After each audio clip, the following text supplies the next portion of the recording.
ar, a Voz do Brasil. As notícias do governo federal que movimentaram o país no dia de hoje. Olá, boa noite. Boa noite para você que nos acompanha em todo o país. Terça-feira, 24 de dezembro de 2024. E vamos ao destaque do dia: assistência social. Brasil passa a ter uma política nacional de cuidados com valorização profissional. Lei sancionada pelo presidente Lula prioriza atividades de cuidado às crianças, adolescentes, idosos e pessoas com deficiência. O Estado vai cuidar dessas pessoas e vai tirar a invisibilidade tanto da pessoa que precisa de cuidado quanto das pessoas que cuidam. E mais, redução da pobreza e combate à fome. Bolsa Família incentiva o empreendedorismo. Água para todos. Em entrevista à Voz do Brasil, o ministro do Desenvolvimento e Assistência Social, Família e Combate à Fome, Wellington Dias, fala sobre as principais ações para atender quem mais precisa. E o resultado? 24,4 milhões de pessoas que saíram da fome. E o resultado? Redução da miséria, da extrema pobreza. E você vai ouvir também segurança pública. Decreto atualiza a norma que define o uso da força policial e regula sobre abordagens e instrumentos de menor potencial ofensivos. Medida tem como foco eficiência nas ações, valorização dos profissionais e respeito aos direitos humanos. Hoje, na apresentação da Voz do Brasil, eu, Luciana Vasconcelos e Nazi Brum. E acompanha a gente ao vivo. Acesse radiogov.abc.com.br ou no canal Gov, na sua TV aberta. A Política Nacional de Cuidados agora é lei. A iniciativa reconhece o cuidado como uma necessidade de todas as pessoas, um direito a ser garantido pelo Estado e como um trabalho essencial para o bem-estar das pessoas e o bom funcionamento da sociedade. O presidente Lula sancionou a Política Nacional de Cuidados, incluindo o ato de cuidar, ser cuidado e ao autocuidado na legislação brasileira. Agora o cuidado passa a ser direito de todos os brasileiros e de corresponsabilidade do Estado, sociedade, família e iniciativa privada. O presidente Lula comentou a importância da política após sancioná-la. O que é importante é a gente dizer à opinião pública que o Estado vai cuidar dessas pessoas e vai tirar a invisibilidade tanto da pessoa que precisa de cuidado quanto das pessoas que cuidam. O Ministério do Desenvolvimento e Assistência Social, Família e Combate à Fome comemora a sanção de forma especial, pois coordenou, junto ao Ministério das Mulheres, a criação da política de cuidados desde o início da atual gestão em 2023. Dados do IBGE mostram que no Brasil, entre os jovens que não estudam e não trabalham, 64% são mulheres ocupadas exclusivamente com tarefas domésticas e cuidados familiares. A partir da política, um olhar especial vai ser dado pelo governo federal aos trabalhadores e trabalhadoras do cuidado, como explica o ministro Wellington Dias. O objetivo do governo com a política de cuidados é que o Brasil também possa garantir uma proteção previdenciária, uma proteção, num caso de um adoecimento. Quando você trabalha, tem carteira assinada, adoece, ali você tem uma licença que é remunerada. E a cuidadora? O que acontece com ela quando adoece? Não tem proteção. O governo federal entende o cuidado como um trabalho essencial para o bem-estar das pessoas, para a reprodução e sustentação da vida e para o bom funcionamento da sociedade.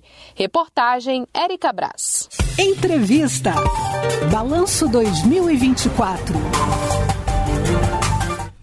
O combate à fome e à pobreza é um dos focos do governo. Este ano, mais de 24 milhões de pessoas saíram da situação de fome no Brasil. Vamos saber mais sobre as ações para apoiar quem mais precisa, em entrevista com o ministro do Desenvolvimento Social, Família e Combate à Fome, Wellington Dias. Mariana Jungmann conversou com ele e falou sobre Bolsa Família, empreendedorismo e água para todos. Vamos acompanhar. Um breve balanço desse ano. Como que o senhor avalia, então, os resultados das políticas sociais? Quais foram os principais avanços? Eu digo que eu gosto mesmo desse olhar do povo, né? Eu tenho andado pelo Brasil, mas eu vejo a população compreendendo, não é? Pessoas que dizem, olha, eu era daquelas pessoas que não tomava café, não almoçava, não jantava, amanhecia o dia sonhando. Eu sonhava, ia dormir, era sonhando com comida, né? E aí chega o governo do presidente Lula, olha pra gente, pessoas que dizem aí, fui ali, me cadastrei, passei a ter um valor todo mês, pelo menos para comer, mas não foi só isso. Pessoas que dizem, eu queria trabalhar, me deram ali uma condição de me qualificar, fui trabalhar na construção civil, fui trabalhar na agricultura, fui trabalhar ali com as obras do PAC, trabalhar com a área do turismo, ou seja, com variadas áreas, porque abriram-se oportunidades. Ao mesmo tempo, a pessoa, eu queria empreender. Pessoas que me dizem, agora eu estava lá em Fortaleza, e uma jovem, ela queria trabalhar, fazer um curso para essa área da beleza. Fez o curso, começou trabalhando lá num salão e agora é empresária. Ela saiu do Bolsa Família para ser empresária com um salão de beleza. Então, esse caminho de quem botou a oficina mecânica, quem trabalhou ali com a gastronomia, pessoas que passaram a trabalhar ali na área de comunicação. Ou seja, esse caminho é o caminho que faz o Brasil, de forma segura, seguir adiante. E o papel do governo é esse. De um lado, proteger ali, cuidar da necessidade das pessoas, mas também dar a mão. E o talento da pessoa, vamos valorizar.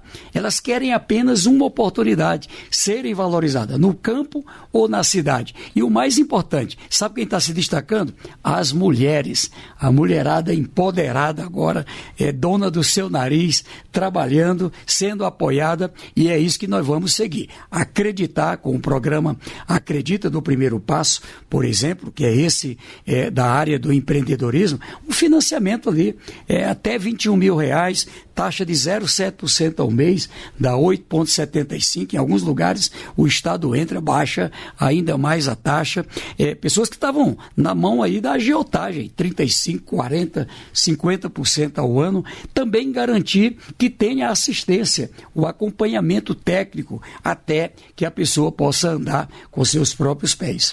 E o Bolsa Família também está chegando ao fim do ano, beneficiando mais pessoas sem precisar aumentar o orçamento. Como é que vocês conseguiram isso? Olha, aqui é eficiência. De um lado, a ordem do presidente. Agora, teve toda a política do ajuste, mas o presidente foi muito claro. O Bolsa Família, o BPC, o Auxílio Gás, o Seguro Defeso, todas as políticas sociais, estas têm o direito, garante o direito. Tem o direito, não é, a um programa, a gente tem que ir atrás de quem ainda não alcançamos. Mas também, se tem fraude, aí não pode ter tolerância. Combate à fraude. Então, o que aconteceu? Nós, de um lado, combatendo a fraude, do outro lado, indo atrás de pessoas, são 4.800.000 pessoas. 1.000 famílias, melhor dizendo, 4.800.000 famílias até o mês de outubro, que garante uma condição da gente chegar este ano com mais de 5 milhões de famílias que estavam fora, estavam passando fome. Aí eu estou falando de 18, 20 milhões de pessoas, e nós fomos lá, alcançamos e trouxemos para a rede de proteção social. E o resultado? 24,4 milhões de pessoas que saíram da fome. E o resultado? Redução da miséria, da extrema pobreza. Isso se soma, repito, com a política econômica, onde pelo emprego e pelo negócio, pelo empreendedorismo, a gente também faz a superação. Bom, não queria encerrar sem a gente falar de água, o programa Cisternas, que também fez avanços esse ano, e agora o propósito é investir R$500 milhões para a construção de 50 mil cisternas no semiárido. Quem deve ser atendido? Como é que deve ser a implementação disso? Olha, 500 milhões, vamos trabalhar para alcançar uma meta de 46 mil novas cisternas. Eu tive em Sergipe, tive na Bahia, lá no meu Piauí, no Ceará, na Paraíba, também no norte de Minas Gerais, no Espírito Santo. E veja, todo o Nordeste, toda essa região, Maranhão, trabalhando com um seguinte sentido. De um lado, a cisterna tradicional, a captação de água de chuva é uma tecnologia que as próprias famílias, elas ali se reúnem, são qualificadas e fazem, de concreto, ali seguindo seguindo regras técnicas. A água que cai na chuva, ela entra para dentro da cisterna, ali já filtrada, agora com um sistema de bombeamento com energia solar. E veja, o cisternão, né, a cisterna calçadão, como o povo chama, que acumula água para a produção. Água para o consumo humano e agora água para a produção. Produção de uma horta, agora novidade, produção de sementes, e liberamos pelo MDS, que o presidente Lula pediu, um dinheiro para consertar, para manutenção, para a reforma daquelas cisternas que foram feitas lá atrás. Rachou, teve um problema, agora tem um dinheiro ali também para melhorar. Então o objetivo é, dentro do Água para Todos, é claro, adutora, barragens, ali, sistema de água de poço artesiano, caixa d'água, mas também as tecnologias sociais chegando para quem precisa. E o Cisternas atende também a Amazônia, né, ministro? Atende. A gente, primeiro era só o Nordeste, a região do semiárido. Agora não. A gente atende a Amazônia, atende o Rio Grande do Sul, né? Agora estamos tratando lá com aquela região do Pantanal que teve incêndio. Então, com as mudanças climáticas, nós vamos ter que trabalhar todas as experiências para atender a quem precisa. A orientação do presidente é, se tem alguém ali com alguma necessidade, é missão do Estado, é missão do governo dar a mão e atender. E tratar com dignidade, olhar de forma integral e, é claro, fazer com que a pessoa possa caminhar com independência, com as suas próprias pernas. O senhor mencionou o Rio Grande do Sul e dentro desse balanço de ano a gente não poderia deixar de falar da assistência que foi prestada também pelo governo federal e pelo seu Ministério de Desenvolvimento Social no Rio Grande do Sul, né? E ainda estamos lá. Lá no Rio Grande do Sul, a gente ainda mantém equipes, pessoas, por exemplo, que a casa ainda não ficou pronta. Estamos lá trabalhando, um mutirão muito intenso, governo federal, governo do estado, municípios, setor privado, entidades sociais, mas ainda com cozinhas solidárias, ainda com pessoas que estão no aluguel social ou em abrigos, e enquanto se trabalha a parte da habitação. Notícias boas, a gente teve um número de desemprego muito grande, porque muitas empresas fecharam. O presidente chegou, criou uma política de proteção ao emprego, de apoio às empresas, e veja só, 38 mil empresas já voltaram a funcionar. Então, isso é um dado, muito animador. E a gente olha, muita gente que estava numa situação até de classe média, por conta do desastre, veio parar no Bolsa Família. Agora voltou a trabalhar e já não precisa mais do Bolsa Família. A gente contabiliza 28 mil famílias que superou a pobreza e por isso não precisa mais do atendimento do Bolsa Família, de programas de transferência de renda. Então tudo isso, graças a Deus, a gente tem para comemorar. Atendendo agora, chegando cesta de alimento também no Amazônia. Recebi esses dias líderes do estado do Amazonas, do Acre, do Pará, de Roraima, de vários lugares, e ali chegou o sacolão com alimento, chegou, mas agora notícia boa, já começou a chover. Lá o problema era a seca, agora voltou a chover. E a gente trabalhando com os indígenas, inclusive o apoio, já desde o ano passado, para que os indígenas possam produzir o seu próprio alimento. Também notícias boas. Já começa agora, nesse período agora, nesse ciclo de chuva, já a garantir a produção para a gente ter um ano de 2025 muito melhor. Então eu digo assim, tanto no social como no econômico, inflação sob controle, emprego em crescimento, aqui o crescimento da renda, crescimento para os empreendedores, as empresas crescendo, cresce a indústria, cresce o comércio, garantindo que a gente tenha as condições agora de ir para cima do juros. Não faz sentido em meio a esse país com reservas, com tudo, e a gente com essa taxa de juros elevada. Eu digo que é o retrato feio ainda de 2024, a inflação baixa e essa taxa de juro vergonhosa. Tirando isso, eu acho que é só o que comemorar. Também os juros, eu acho que 2025, boas perspectivas para a gente seguir com o Brasil crescendo. Tá certo. Ministro Wellington Dias, muito obrigada mais uma vez pela sua entrevista aqui à Voz do Brasil. Olha, eu que agradeço, que Deus abençoe a todas as pessoas, desejo um Feliz Natal, um Feliz Ano Novo e que a gente tenha um ano de 2025 com muita prosperidade, com muitas bênçãos para todas as pessoas que vivem no Brasil. Que, se Deus quiser, um mundo melhor também.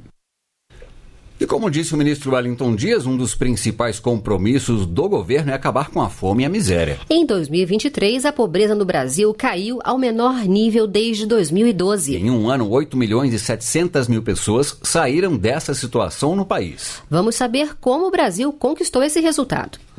Em 2022, o Brasil voltou ao mapa da fome, ferramenta da Organização das Nações Unidas que avalia a situação global de insegurança alimentar. Segundo a ONU, mais de 33 milhões de brasileiros viviam sem a certeza de quando fariam a próxima refeição. Para fazer frente a esse número, o governo federal reestruturou o Bolsa Família, principal programa de transferência de renda do país. Em 2023, o novo modelo atendeu mais de 21 milhões de brasileiros e voltou a ser a principal política pública de combate à fome e à miséria no país. No caso de Cleia Pereira Cardoso, que é mãe solteira, o pagamento de R$ 650 do Bolsa Família garante o sustento da casa. Com a primeira parcela, eu consegui pagar minha água e a luz que estava atrasada. É bom você ter a garantia que você vai receber esse dinheiro todo mês. No ano passado, o programa também registrou o maior volume de recursos desde que foi criado. Foram transferidos mais de 14 bilhões de reais por mês, praticamente o dobro do que foi empenhado no ano anterior. E o valor médio repassado às famílias subiu de R$ 394 para R$ 670. Além do novo Bolsa Família, foram lançadas outras iniciativas para ajudar pessoas em situação de vulnerabilidade social, como pontuou a secretária extraordinária de combate à pobreza e à fome, Valéria Buriti. Acredita que é um programa que visa aí apoiar pequenos empreendedores, né, com um fundo garantidor para que eles possam de fato iniciar seus negócios, um conjunto de ações de segurança alimentar e nutricional, como, por exemplo, o programa de aquisição de alimentos, o programa de cisternas, o programa de fomento. Em um ano, a pobreza e a extrema pobreza no país registraram quedas recordes. Segundo o IBGE, a proporção de pessoas consideradas pobres no Brasil, aquelas que recebem até R$ 665 por mês, diminuiu de 31,6% em 2022 para 27,4% em 2023. Em números absolutos, 8.700.000 pessoas deixaram a condição de pobreza no país. O levantamento também revelou que cerca de 3 milhões de pessoas deixaram a extrema pobreza, condição de quem sobrevive com até R$ 209 por mês. Melhor resultado da série histórica, destacou o ministro do Desenvolvimento e Assistência Social, Família e Combate à Fome, Wellington Dias. Quando a gente chega e aí coloca uma transferência de renda, ela passa inclusive a consumir. Quando a gente garante que ela pode acessar o emprego, tem apoio para empreender, a gente cai para 4,4% a extrema pobreza, a miséria.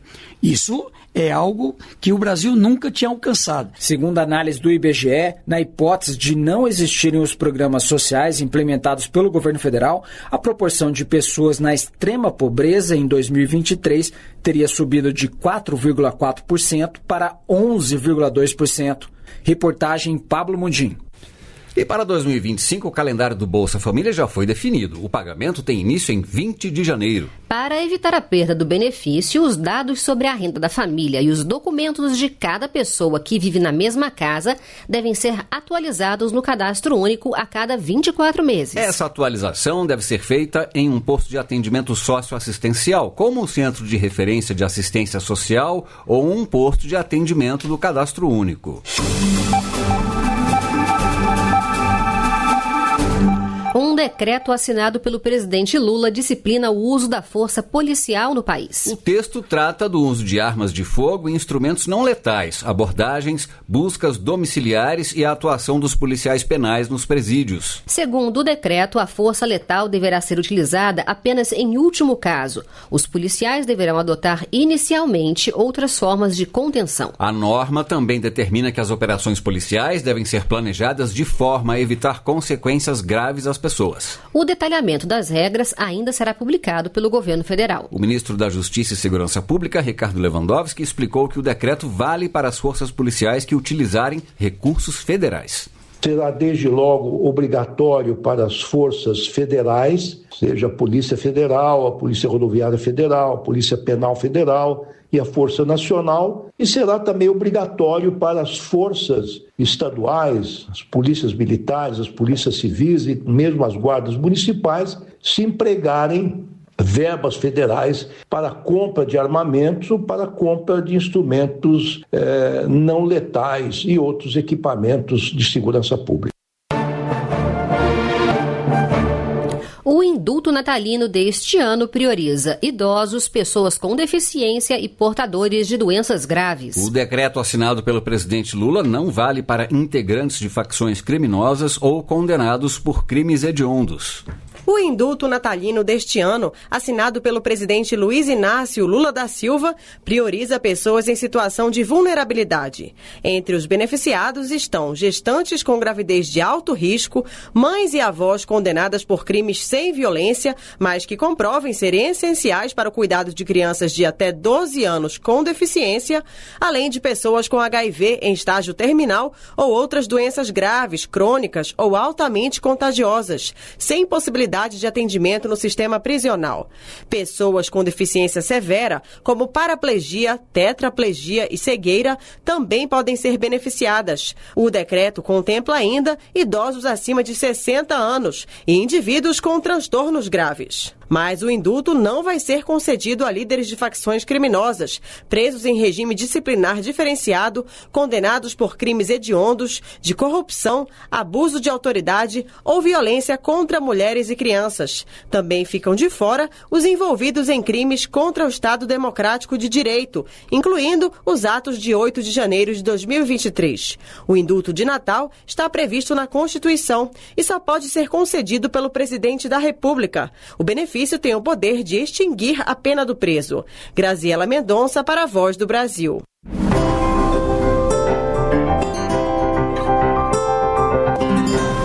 As cidades de Petrópolis, no Rio de Janeiro, e Vitória, no Espírito Santo, receberam pela primeira vez alertas do Defesa Civil Alerta. A ferramenta começou a operar esse ano para avisar a população sobre riscos em casos de eventos climáticos extremos.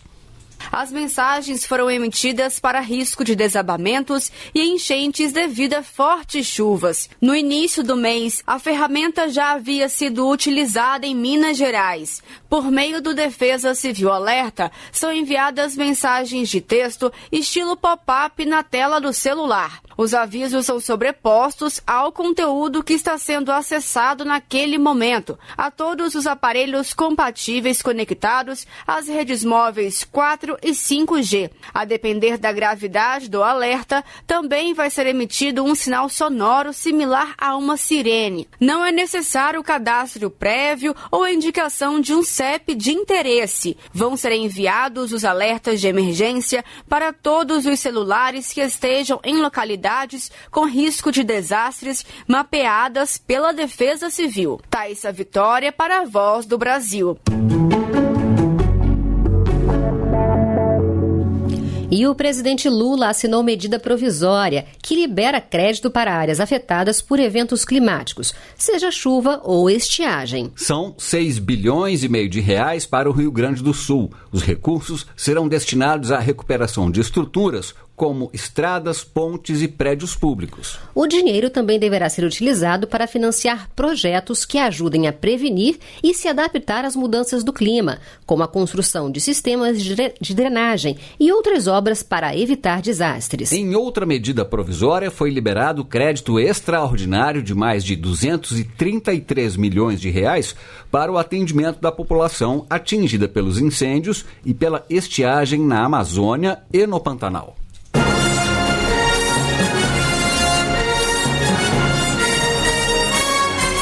E essas foram as notícias do Governo Federal. Uma realização da Secretaria de Comunicação Social da Presidência da República. Com produção da Empresa Brasil de Comunicação. Fique agora com as notícias do Poder Judiciário e do Congresso Nacional. Boa noite e um Feliz Natal. Lembrando que amanhã, feriado nacional, não terá transmissão da Voz do Brasil. Voltamos na quinta-feira. Uma boa noite para você e um Feliz Natal.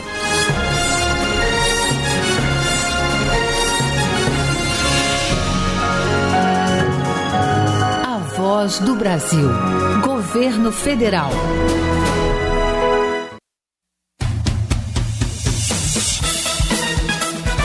Você vai ouvir agora notícias do Poder Judiciário.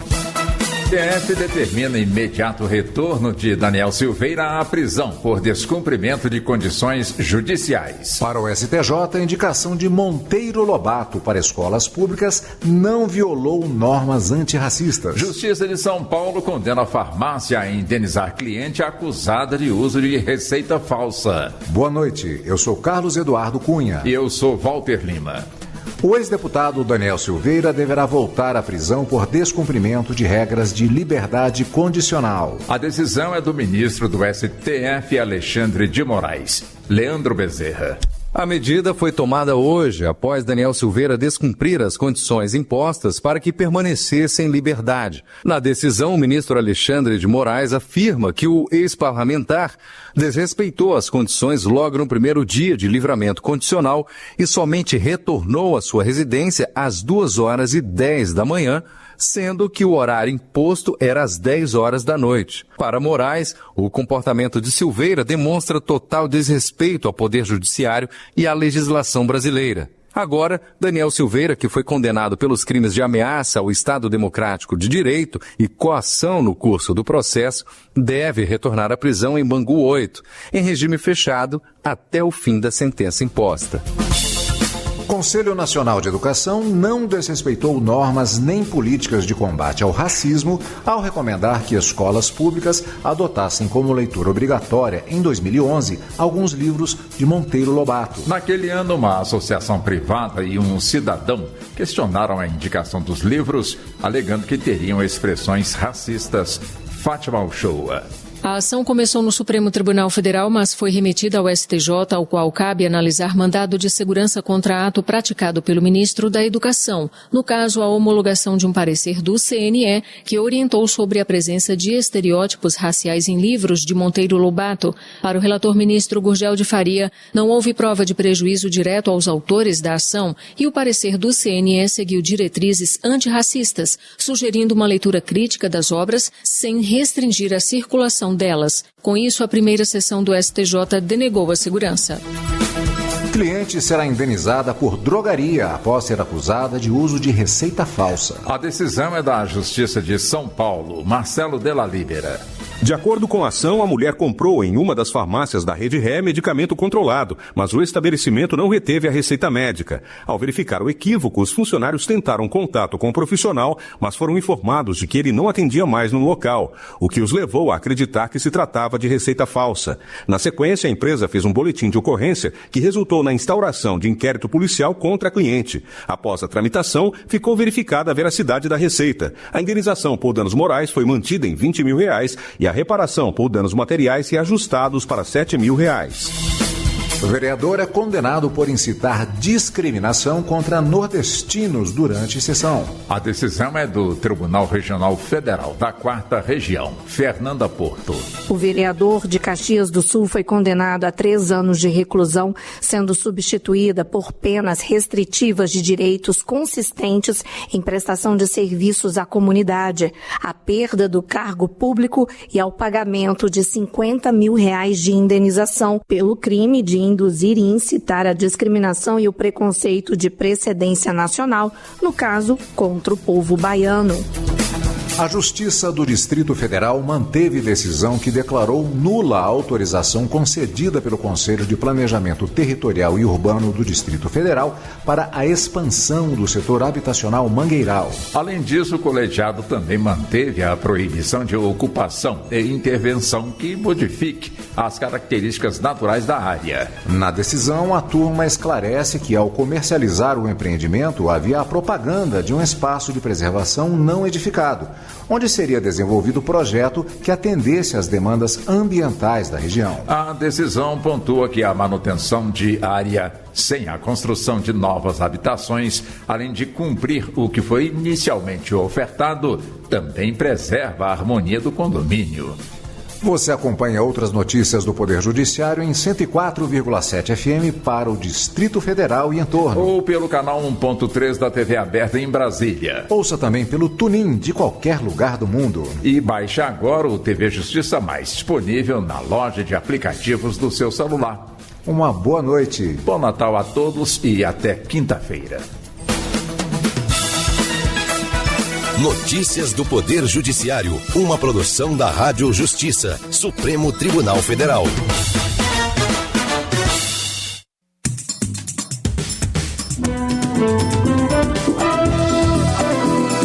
Está no ar o Jornal do Senado. Eu sou Vladimir Espinosa e estes são os destaques de hoje do Jornal do Senado, que começa agora. Rodrigo Pacheco diz que o Congresso Nacional pode discutir novas reduções de despesas públicas no ano que vem. Senadores aprovaram um projeto que cria a campanha Setembro da Paz em todo o território nacional. Relatório da Instituição Fiscal Independente projeta 3,5% de crescimento do PIB em 2024. Boa noite. O presidente do Senado, Rodrigo Pacheco, afirmou que após o pacote de corte de gastos da equipe econômica, o Congresso Nacional deverá discutir a redução de mais despesas da máquina pública. Reportagem de Érica Christian. Ao comentar a variação do dólar, que superou os R$6 nas últimas semanas, o presidente do Senado, Rodrigo Pacheco, destacou que o Congresso Nacional fez entregas efetivas e citou a aprovação do pacote de corte de gastos e a regulamentação da reforma tributária. Ele avisou, no entanto, que no ano que vem o Congresso Nacional vai discutir novas reduções de despesas públicas. 2025 vai ser pautado por uma discussão sobre a qualidade do gasto público, o tamanho do Estado brasileiro, combater privilégios. O líder da oposição, senador Rogério Marinho, do PL do Rio Grande do Norte, avalia que o governo não vai ajustar as contas públicas porque gasta demais. É a percepção da economia no país, de que o governo abriu mão de austeridade fiscal, de responsabilidade fiscal,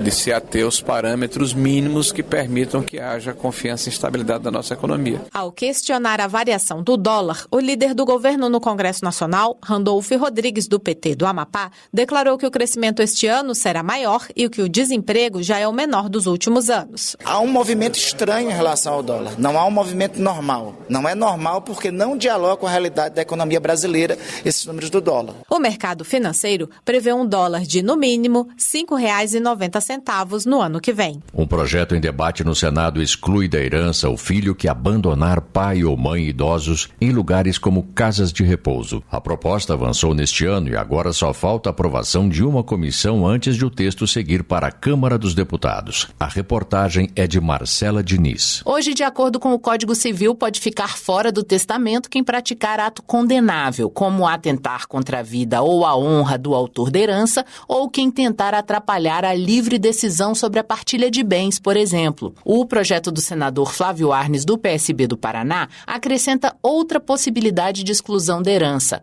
quem abandonar pai ou mãe em hospitais, casas de saúde ou outros estabelecimentos de longa permanência. A proposta também aumenta a pena prevista no Estatuto do Idoso para esse tipo de abandono. Pelo texto, a detenção de 6 meses a 3 anos mais multa previstas na lei atual passariam para reclusão de 1 a 4 anos, além da multa. O relator, senador Magno Malta, do PL do Espírito Santo, retirou do texto original a ampliação da possibilidade de ação do Ministério Público nos pedidos de exclusão de herdeiro. Ele alega que o aumento das competências do MP estaria fora do escopo do projeto. A Comissão de Constituição e Justiça será a próxima a debater o projeto que autoriza a exclusão no testamento do herdeiro que abandonar pai ou mãe em hospitais ou estabelecimentos de longa permanência. Se aprovado na CCJ e não houver pedido para votação também no plenário do Senado, o projeto poderá seguir direto para análise da Câmara dos Deputados. O Senado aprovou o projeto de lei que proíbe o uso de celulares, tablets e relógios inteligentes por alunos da educação infantil, fundamental e média durante o turno escolar. A proposta visa melhorar o ambiente pedagógico e reduzir as distrações em sala de aula. A senadora Tereza Leitão, do PT de Pernambuco, elogiou a medida, destacando que o uso excessivo de celulares interfere negativamente na relação entre aluno e professor. Para a parlamentar, embora a tecnologia tenha potencial educativo, o uso desses dispositivos durante as aulas acaba trazendo mais prejuízos do que benefícios. O uso excessivo do celular tem reduzido capacidade de raciocínio, capacidade de atenção. As crianças ficam muito introspectivas, ela e a tela e ela. Fora alguns problemas para a própria saúde, problemas de visão, problemas de atenção, problemas de introspecção muito grande, de falta de sociabilidade. Um projeto aprovado pelo Senado cria a campanha Setembro da Paz. Para virar lei, só falta a sanção do presidente Lula. A repórter Marina Dantas traz mais informações. O projeto aprovado pelos senadores cria a campanha Setembro da Paz em todo o território brasileiro. O objetivo é promover um mês de ações direcionadas à conscientização e à sensibilização da sociedade sobre a promoção da paz, o combate à violência e a defesa da vida. Entre as ações da campanha estão palestras, seminários, debates e eventos nas redes de ensino fundamental, médio e superior. No último domingo de setembro, está prevista uma caminhada anual pela paz. O projeto, de iniciativa do senador Flávio Arnes, do PSB do Paraná, teve relatoria da senadora Damares Alves, do Republicanos do Distrito Federal. E a campanha vai alcançar estabelecimentos de educação, de ensino, unidades de saúde, comunidades religiosas, o comércio. É uma campanha para que o Brasil inteiro se envolva falando da paz, da defesa da vida e do fim da violência. O projeto vai à sanção presidencial. O senador Eduardo Girão, do Novo, do Ceará, criticou abusos de privilégios do Poder Judiciário. Ele citou matéria do site Metrópolis que fala das vantagens autoconcedidas a juízes e desembargadores. O parlamentar ainda afirmou que o Poder Judiciário não respeita o teto salarial de R$40 mil. Girão disse ainda que todas as vantagens acontecem quando os trabalhadores brasileiros mal conseguem a reposição anual da inflação. Segundo o IBGE, 90% dos brasileiros ganham menos que R$3.500 por mês. Num país onde, segundo o último relatório publicado pela Agência Brasil, 1.400.000 alunos estudam em escolas que não têm sequer água tratada. Essa turma vive em outro mundo, vive em outro planeta, mas usa nosso dinheiro para isso. A senadora professora Dorinha Seabra, do União do Tocantins, afirmou que o Plano Nacional de Educação e o Sistema Nacional de Educação, além de remuneração digna dos profissionais da área, devem ser pautas prioritárias para o próximo ano. O novo PNE foi encaminhado ao Congresso em junho deste ano e atualmente está em análise na Câmara dos Deputados. A senadora reforçou que a aprovação do documento ajudará a alinhar metas e melhorar a qualidade do ensino. Então, ano de 2025 tem que passar o Plano Nacional de Educação na Câmara, debater no Senado para que nós tenhamos a clareza das metas, das responsabilidades, a melhoria da qualidade da educação, a preocupação de cobertura, ou seja, de vagas de creches, pré-escolas e educação profissional. No último relatório do ano, a instituição fiscal independente traz destaque positivo com o crescimento da projeção do PIB em 2024 para 3,5%. Analistas do órgão criado no Senado também apontam alta da inflação e da taxa Selic, que pode chegar a 12,25% ao ano. A reportagem é de Janaína Araújo. A instituição fiscal independente, órgão vinculado ao Senado que atua para aumentar a transparência das contas públicas do país, divulgou o relatório de acompanhamento fiscal de dezembro, com destaques positivos e alguns desafios a serem enfrentados. Os analistas da IFE revisaram para cima o Produto Interno Bruto de 2024, projetando 3,5% de crescimento. Mas o cenário de inflação aponta para uma alta e a taxa Selic também continua subindo, podendo alcançar 14,25% ao ano. Alexandre Andrade, da diretoria da IFE, esclarece o resultado da análise fiscal feita pela instituição. Uma pequena piora nas projeções de déficit primário do governo nos próximos anos. Houve uma piora mais forte na trajetória da dívida pública. A dívida agora assumiu projeções mais pessimistas, tendo em vista esse contexto internacional não tão favorável para economias emergentes como o Brasil. Os juros lá fora devem ficar maiores. E aqui também, com uma taxa mais alta, o governo tem que pagar mais para se financiar, para rolar a dívida. Alexandre Andrade ainda explicou que na atualização dos cenários feita pela instituição, o resultado primário necessário para o governo estabilizar a dívida pública seria de 2,4% do PIB. Numa estimativa anterior dos analistas, esse número era de 1,4%, um aumento significativo do esforço fiscal necessário para estabilizar a dívida.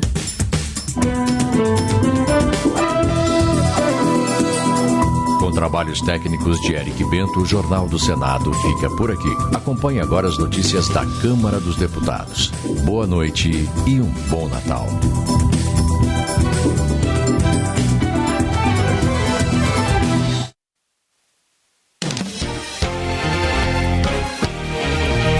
Jornal Câmara dos Deputados.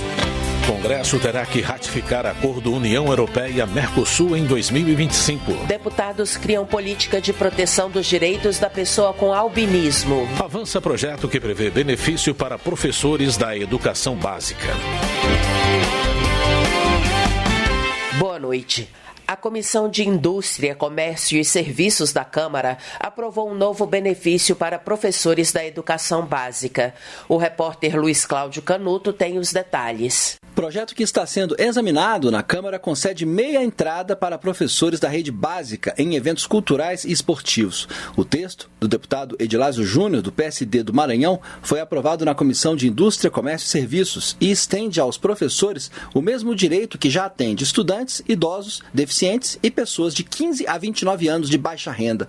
O relator na comissão foi o deputado Josenildo, do PDT do Amapá. A inclusão dos professores no rol de beneficiários da meia entrada é uma medida de reconhecimento do papel essencial que esses profissionais desempenham na sociedade, especialmente na formação e desenvolvimento dos estudantes. Sabemos, contudo, que no Brasil a profissão de professor não oferece condições econômico-financeiras suficientes para que o profissional possa frequentar regularmente eventos culturais, pagando sem subsídio o valor integral dos ingressos cobrados. Na realidade, para a ampla maioria, o professor não recebe o necessário nem para custear as suas despesas básicas diárias. O relator afirma que o impacto da medida é reduzido, porque a lei da meia entrada de 2013, que é alterada pelo projeto, estabelece limite de 40% para esse tipo de ingresso. No relatório, Josenildo ressaltou que leis estaduais e municipais já prevêem a meia entrada para professores, como é o caso do estado de São Paulo do Acre e da cidade do Rio de Janeiro. O autor da proposta, Edilásio Júnior, justifica que, além de promover a qualidade do ensino,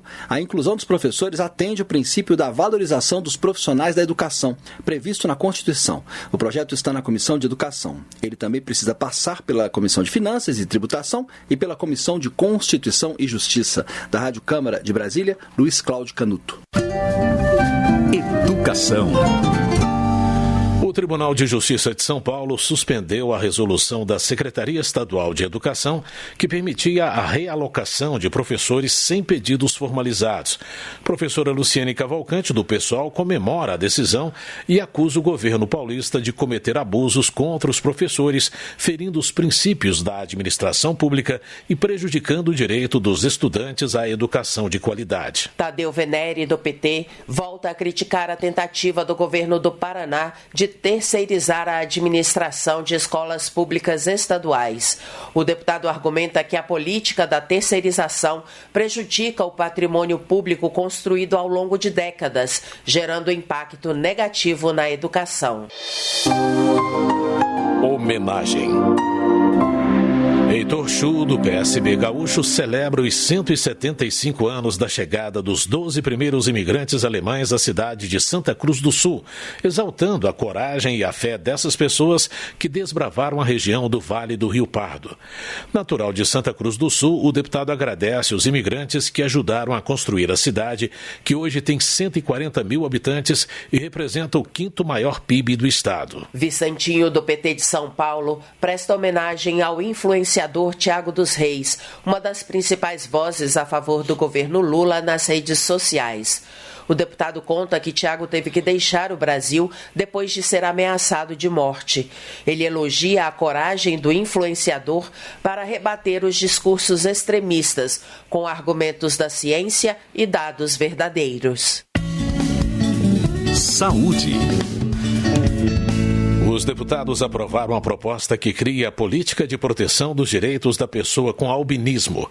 A repórter Paula Moraes traz mais informações sobre a votação. A Comissão de Constituição e Justiça da Câmara aprovou proposta que cria a Política Nacional de Proteção dos Direitos da Pessoa com Albinismo. O albinismo é uma doença congênita caracterizada pela falta completa ou parcial de pigmento na pele, cabelos e olhos, devido à ausência ou defeito de uma enzima envolvida na produção de melanina. Entre as ações da política estão a criação de um cadastro nacional de pessoas com albinismo e a capacitação de trabalhadores do Sistema Único de Saúde. Também estão previstas a estruturação da linha de cuidados e o estímulo à prática do autocuidado, a organização do fluxo da assistência à saúde e a definição do perfil epidemiológico. A proposta pretende assegurar aos albinos acesso a atendimento dermatológico, incluindo protetor solar e medicamentos essenciais, a tratamento não farmacológico e a terapias para tratar lesões na pele.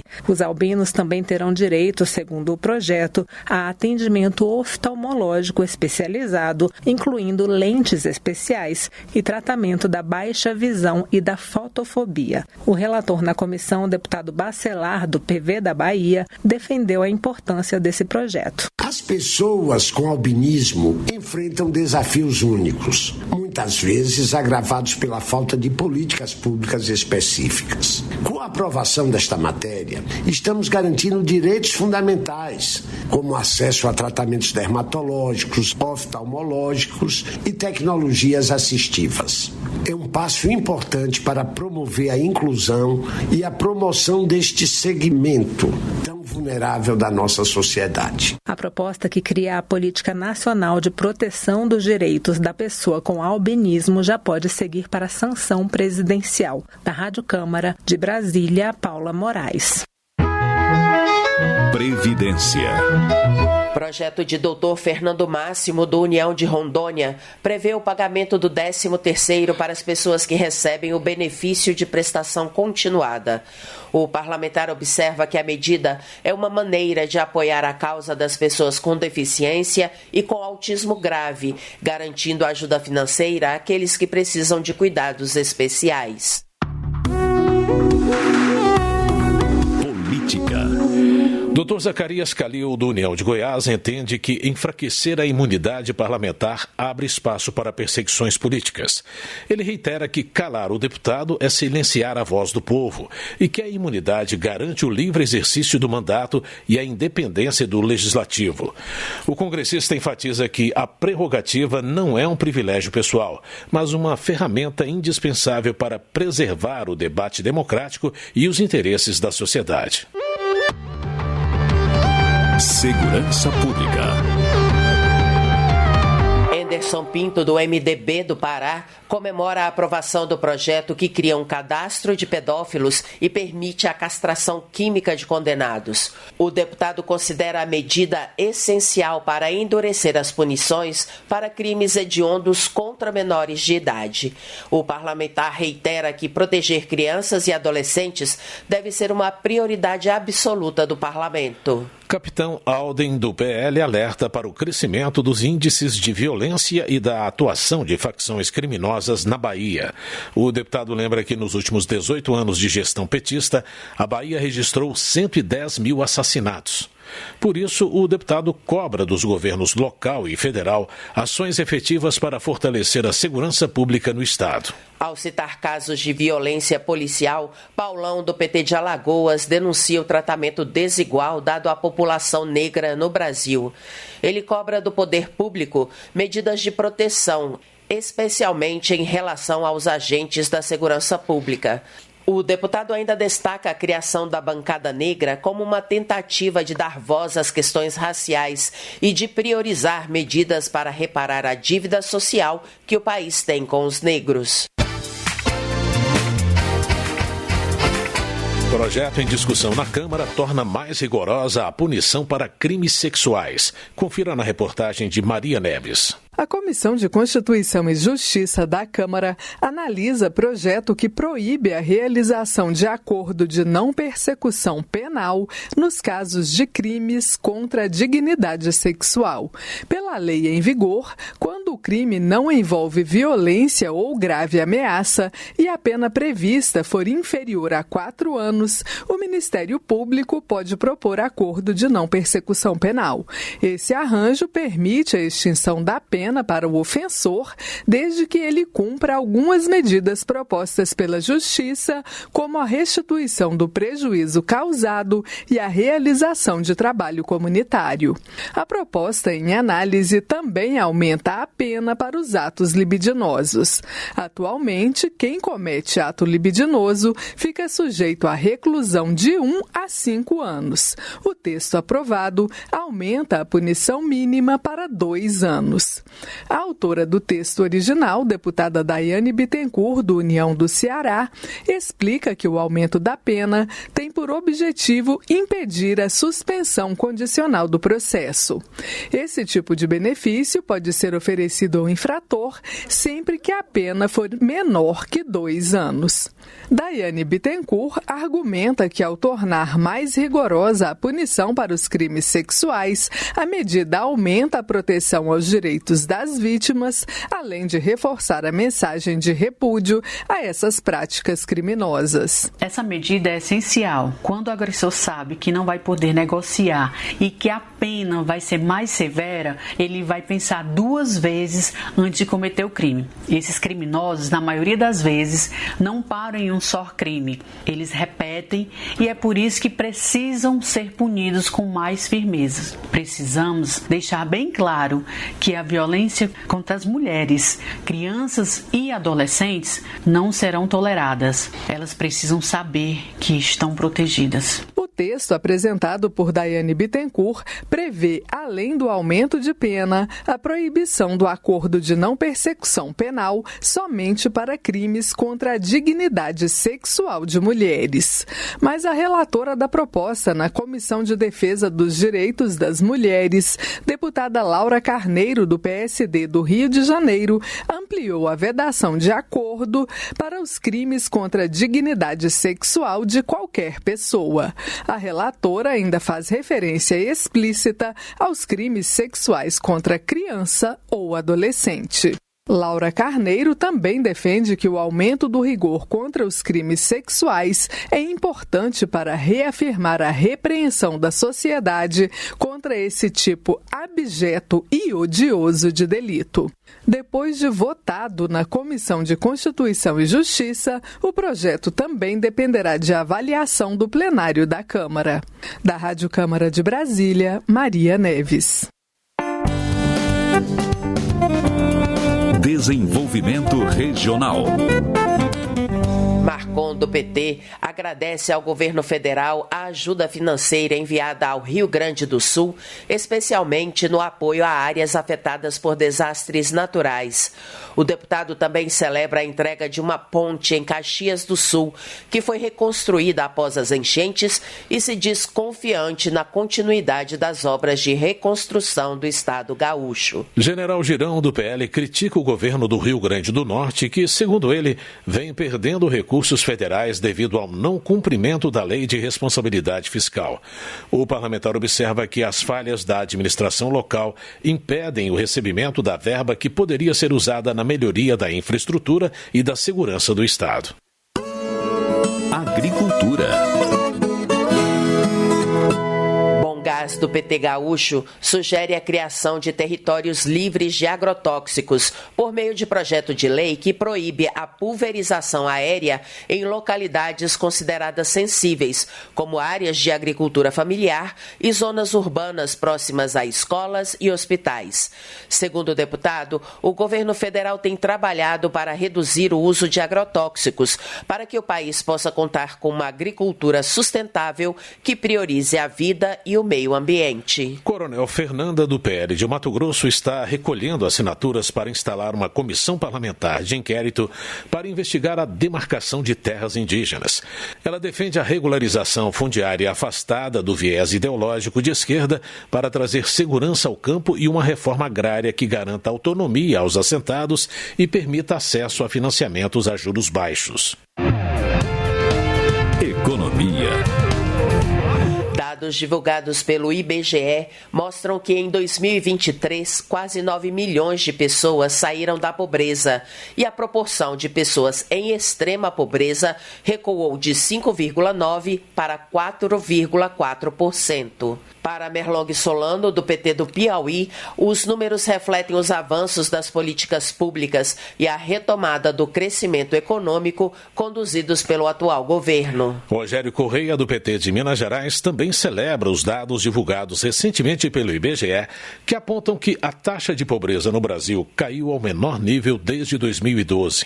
O deputado atribui a conquista ao dinamismo econômico e à expansão dos programas sociais do governo federal. Jandira Fegali, do PCdoB do Rio de Janeiro, discorda da política do Banco Central de continuar aumentando a taxa básica de juros, mesmo com a economia aquecida e o desemprego baixo.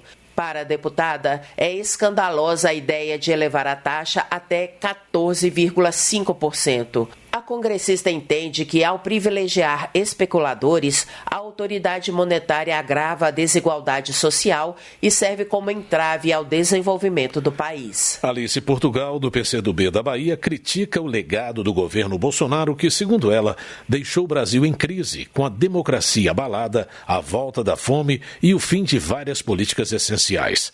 A deputada destaca os esforços do governo Lula para reconstruir o país, combatendo a desigualdade e promovendo a justiça social. Danilo Forte, do União do Ceará, afirma que a regulamentação da reforma tributária aprovada pelo Congresso Nacional representa uma das principais conquistas do ano. O parlamentar argumenta que o texto é fundamental para simplificar os impostos e para dar competitividade ao Brasil, gerando emprego e renda e fazendo com que as empresas cresçam. Chico Alencar, do PSOL do Rio de Janeiro, reitera a posição de seu partido de que garantir renda para os mais vulneráveis é a melhor política de distribuição de renda. Para o congressista, o equilíbrio fiscal só pode ser alcançado com cortes nos altos salários e a taxação de grandes fortunas. Relações Exteriores. Em 2025, o Congresso Nacional terá que ratificar o acordo comercial firmado este mês entre a União Europeia e o Mercosul, após 25 anos de negociação. A reportagem é de Silvia Munhato. Após o fechamento do acordo comercial entre União Europeia e Mercosul no início de dezembro, 2025 será um ano em que o acordo terá que ser ratificado pelos legislativos de ambos os lados. No caso da União Europeia, o acordo terá de passar pelo Parlamento Europeu e pelo Conselho da União Europeia. No caso do Mercosul, cada legislativo do bloco terá que confirmar sua aceitação. Neste caso, valem os votos do Brasil, Argentina, Paraguai e Uruguai. A Bolívia ainda não fará parte do acordo nessa fase. O acordo com a União Europeia facilita a exportação de produtos da agropecuária brasileira, mas também poderá representar ganhos com a importação de produtos para aumento do Parque Industrial Nacional. Foi o que explicou o deputado Celso Russomano, do Republicanos de São Paulo, vice-presidente do Parlasul, o parlamento do Mercosul. Uma série de produtos vão ser exportados. E nós, como o Mercosul, como todos os países do Mercosul têm um preço bom, vai aumentar as exportações brasileiras, exportações dos países do Mercosul, e nós vamos ganhar muito com isso. Os dois blocos terão cotas de exportação com redução tarifária para que os produtores locais de alguns produtos não sejam muito afetados pelas compras. As cotas representam 9% dos bens importados pelo Mercosul da União Europeia e, no sentido inverso, as cotas representam 3% dos bens. Assim mesmo, o acordo ficou sendo negociado por 25 anos e um dos motivos foi justamente a oposição de agricultores europeus, conforme relata o deputado Celso Russomano. Sim, a trava sempre foi os sindicatos, principalmente os sindicatos franceses, um pouco da Alemanha, por conta da produção que eles têm lá. O medo de que a gente comece a produzir e vender mais barato e eles, com todo o subsídio que eles têm na agricultura, eles não consigam competir com a gente. Exemplos de cotas para o Mercosul são 99 mil toneladas de carne bovina e 450 mil toneladas de etanol. Para a entrada livre de produtos europeus, o Mercosul negociou condições especiais para a retirada da tributação na área automotiva. Apesar das resistências, Russomano acredita que pesou na decisão da União Europeia o avanço da China sobre todos os mercados. Juntos, Mercosul e a União Europeia reúnem cerca de 718 milhões de pessoas e um produto interno bruto de aproximadamente 22 trilhões de dólares. A União Europeia é o segundo principal parceiro comercial do Brasil. O primeiro é a China. Da Rádio Câmara de Brasília, Silvia Munhato. Termina aqui o Jornal Câmara dos Deputados, com trabalhos técnicos de Rafael Santos e apresentação de Luciana Vieira e José Carlos Andrade. Uma ótima noite para você. A Voz do Brasil retorna na quinta-feira. Um Feliz Natal e até lá. Você ouviu A Voz do Brasil. Boa noite.